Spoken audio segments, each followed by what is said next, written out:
আসসালামু আলাইকুম। চতুর্থ দিনে শুরুর ব্রেকথ্রুর জন্য বাংলাদেশ অনেকাংশে ডিপেন্ড করবে তাসকিন আহমেদের উপর। কারণ তাসকিন আহমেদ গত 2 বছর ধরে পুরাতন বলে বাংলাদেশের গেট ওপেনার, পার্টনারশিপ ব্রেকার, সেটা দিনের শুরুতেই হোক কিংবা দিনের মাঝে হোক। আমরা যদি 40 নম্বর ওভার থেকে 80 নম্বর ওভার এই সময়ের টাইম লাইনে বাংলাদেশের পেসারদেরকে একটু কম্পেয়ার করে দেখি, তাহলে একটা বিষয় খেয়াল করে দেখবেন, তাসকিন আহমেদ প্রতি 19.7 রানে একটা করে উইকেট পেয়েছেন। হাসান মাহমুদ এই 2 বছরে 23.5 রানে একটা করে উইকেট পেয়েছেন। নাহিদ রানা 23.5 রানে একটা করে উইকেট পেয়েছেন। তার মানে এই ব্যাপারটা লক্ষণীয়, সেটা হচ্ছে তাসকিন আহমেদ পুরাতন বলে বাংলাদেশের জন্য গত 2 বছরে সবচেয়ে প্রমিনেন্ট বোলিং করেছেন। সো আমার কাছে ব্যক্তিগতভাবে মনে হয় যে দিনের শুরুর ব্রেকথ্রুর জন্য বাংলাদেশ অনেকাংশে ডিপেন্ড করে থাকবে তাসকিন আহমেদের উপরে। সেটা অ্যালেক্স ক্যারিকে রিভার্স সুইংয়ের ফাঁদে ফেলে হোক কিংবা ক্যামেরুন গ্রিনকে ভেতরে ঢোকানো বলে হোক। বিশেষ করে বাংলাদেশের এই টিমটার মধ্যে রিভার্স সুইং সবচাইতে ভালো করেন তাসকিন আহমেদ। যদিও এখন পর্যন্ত রিভার্স সুইং দেখা যায় নাই, তবে ইনশাল্লাহ আমার কাছে মনে হয় যে আগামীকাল থেকে রিভার্স সুইং দেখা যাবে। এবার একটু ডিকোড করতে চাই অ্যালেক্স ক্যারি এবং ক্যামেরুন গ্রিন এই দুইজন ব্যাটারের দুর্বলতা কোথায় আছে, বিশেষ করে আপনি যদি তৃতীয় বা চতুর্থ ইনিংস চিন্তা করেন। আমি প্রথমে যেটা বলছিলাম যে রিভার্স সুইংয়ের জায়গাটা, গত অ্যাশেজে Alex Carey around the wicket থেকে আসা বেন স্টোকসের রিভার্স সুইং কাইন্ড অফ ডেলিভারিতে উইকেটের পেছনে ক্যাচ দিয়েছেন। এছাড়াও যেটা দেখা যায় সেটা হচ্ছে পুরাতন বলে, অপেক্ষাকৃত পুরাতন বলে Alex Carey around the wicket থেকে যে আসা বলগুলো থাকে, যেটা সত্যিকারের অর্থে বাইরে বেরিয়ে যায় বা চতুর্থ বা অফ স্ট্যাম্প থেকে হালকা একটু সুইং ডিভিয়েট করে টুয়ার্ডস আউটসাইড অফ স্ট্যাম্প, ওই টাইপের বলে অ্যালেক্স ক্যারিকে ভালনারেবল দেখা যায়। অনেক সময় তিনি শট খেলতে গিয়েও পুরাতন বলে কিন্তু স্ল্যাশ করতে গিয়ে, কাট করতে গিয়ে, ড্রাইভ করতে গিয়ে পুরাতন বলে তিনি উইকেট দিয়ে আসেন। তবে অ্যালেক্স ক্যারির আরেকটা জায়গা আছে নতুন বলের ক্ষেত্রে, দুইটা বিষয়। একটা তো ভেতরে ঢোকা বলে ইনসাইড এজ, এটা কমন একটা ফ্যাক্টর, এটা গত ইনিংসও আমরা দেখতে পেয়েছি, এটা নতুন বলের কথা বলছি। আরেকটা জিনিস আছে, সেটা হচ্ছে লেগ সাইডে ফাইন লেগে একটা শর্ট ফাইন লেগ কিংবা একটা লেগ স্লিপ রেখে তাকে ফ্লিক করতে বাধ্য করা, সেটা শর্ট অফ লেন্থের বল হোক কিংবা ফুল লেন্থের ফ্লিক শটের বল হোক, এটা একটা ব্যাপার আছে। তবে আমার কাছে যেটা ব্যক্তিগতভাবে মনে হয় সেটা হচ্ছে স্পিনারদেরকেই মূল কাজটা আসলে কালকে লিডারশিপের দায়িত্বটা নিতে হবে।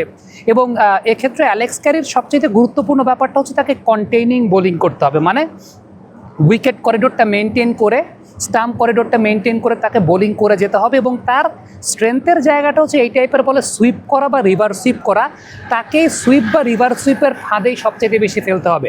কারণ অ্যালেক্স ক্যারি আপনি যখন কন্টেইনিং বোলিং করবেন, স্টাম্প টু স্টাম্প বোলিং করবেন, কতক্ষণ আর ডিফেন্ড করবেন, একটা সময় তো আসলে সুইপ বা রিভার্স সুইপ করতে যাবেন।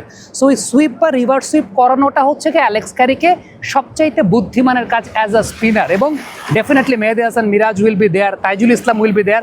এই কাজটাই করবেন অ্যালেক্স ক্যারির জন্য, স্টাম্প করিডোরটাকে তারা ছাড়বেন না, তাকে সুইপ বা রিভার্স সুইপ করতে বাধ্য করবেন। আরেকটা জায়গা আছে, সেটা হচ্ছে আপনি তাকে ড্রাইভের বল করবেন, দূরে বল না, ড্রাইভের বল করবেন। অ্যালেক্স ক্যারি ড্রাইভ করতে গিয়ে আউট হন। অনেক সময় দেখা যায় যে উইকেট করিডোরের বলে, সাজিদ খানের একটা বলের রেফারেন্স আমি আপনাদেরকে দিতে পারি, যে উইকেট করিডোরের বলে ব্যাট প্যাডের ফাঁক গোলে তিনি তারপরে স্টাম্পের তার উপরে গেছে, সেরকমও ঘটেছে। সো অ্যাজ আ স্পিনার যখন আপনি অ্যালেক্স ক্যারিকে বোলিং করছেন, তখন স্টাম্প করিডোরটা ছাড়া যাবে না, স্টাম্প করিডোরটা মেনটেন করে বোলিং করতে হবে। অন্যদিকে আপনি যদি ক্যামেরুন গ্রিনের কথা চিন্তা করেন, ক্যামেরুন গ্রিনের সবচাইতে উল্লেখযোগ্য জায়গাটা, যে কারণে আমি তাসকিন আহমেদকে সবচেয়ে বেশি ফেভার করি against Cameroon green, incoming delivery বা স্টাম্প করিডোরটা মেনটেন করে বোলিং করার জায়গাটা। ক্যামেরুন গ্রিনের ক্ষেত্রে সবচেয়ে উল্লেখযোগ্য জায়গাটা হচ্ছে ইনকামিং বল, স্টাম্প করিডোরটা মেনটেন করে করা বল। এটা পুরাতন বল হোক, নতুন বল হোক, স্টাম্প করিডোরটা সবচেয়ে ইম্পর্টেন্ট ব্যাপার। এর আগের ইনিংস আমরা দেখতে পেয়েছিলাম যে ক্যামেরুন গ্রিনকে কিন্তু তাসকিন আহমেদে আউট করেছিলেন, একটা চমৎকার ক্যাচ ছিল। এবং এই জায়গাটাই আসলে খুব ইম্পর্টেন্ট যে ক্যামেরুন গ্রিনকে আপনি উইকেট করিডোরটা অবশ্যই মেনটেন করতে হবে। এবং ওই বললাম অফ স্ট্যাম্পের ছোট্ট একটা জোন থেকে বল যত ভেতরের দিকে ঢুকাবেন, তিনি তত ডিস্টার্বে ফিল করবেন। হ্যাঁ, টেস্ট ক্রিকেটটা আসলে এরকম একটা জায়গা যে আপনি একটা ব্যাটসম্যানকে সেট করবেন, ভেতরের দিকে বল ঢুকিয়ে কখনো আপনি হঠাৎ করে একটা বল বাইরে বের করে দিবেন, তখনই তার উইকেটের পতনের সম্ভাবনা থাকে, সেরকমও ঘটে।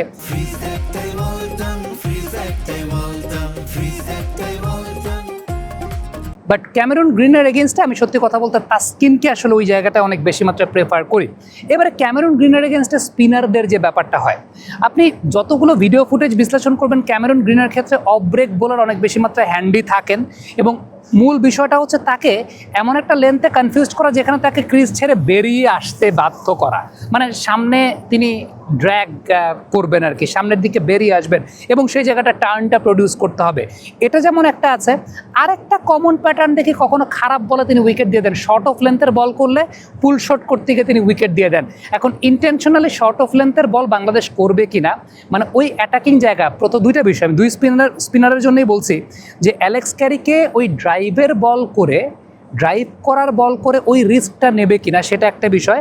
আর দ্বিতীয়ত ক্যামেরন গ্রিনকে শর্ট বল করে পুল করতে বাধ্য করবে কিনা, আমার মনে হয় না সেই অপশনে যাবে। তাদের এগেনস্টে ডিফেন্সিভ অপশনেই যাবে বা ডিফেন্সিভ প্ল্যানটাতেই যাবে, যে জায়গাটাতে অ্যালেক্স ক্যারির জন্য তাকে সুইপ বা রিভার্স সুইপ করতে বাধ্য করা, অন্যদিকে ক্যামেরন গ্রিনের জন্য তাকে আসলে উইকেট থেকে বেরিয়ে আসতে বাধ্য করা, যেটা ইনকামিং বলে তাকে, মানে অফ স্পিনার যেরকম হয় ম্যাক্সিমাম অফ স্পিনারদেরকেই দেখা যায় যে তার উইকেট নিতে।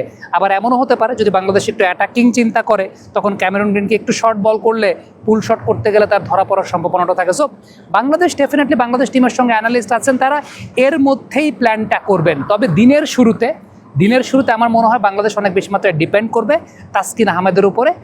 পুরাতন বল যদি কালকে রিভার্সিং করা শুরু করে, I think Taskin Ahmed will be the কি। আর নতুন বল নিলে তখন তো হাসান মাহমুদ সেই জায়গাটা আছেনই, তখন পেস বোলারদের একটা বেশ ডমিনেশন দেখা যাবে। এবং স্পিনাররা কিন্তু কাজের কাজ করে দিয়েছেন, স্মিথ লাবুশেন 2টা উইকেট কিন্তু স্পিনাররা নিয়ে দিয়েছেন। সো এই ইনিংসটাতে অনেক ভাইটাল হতে যাচ্ছে স্পিনারদের ভূমিকাটা, সেটা উইকেট নেয়ার ক্ষেত্রে, রান কন্টেইন করে প্রেশার ক্রিয়েট করার ক্ষেত্রে হোক, কিংবা বোলিং পার্টনারশিপ বিল্ড আপ করার ক্ষেত্রে হোক। সো হোয়াট আই ফিল যে কালকে বাংলাদেশের একটা সমূহ সম্ভাবনা আছে কালকের দিনে এই ম্যাচটা বের করার। কমেন্ট বক্সে আপনাদের মন্তব্য মতামত জানতে চাই, লিখে পাঠাবেন।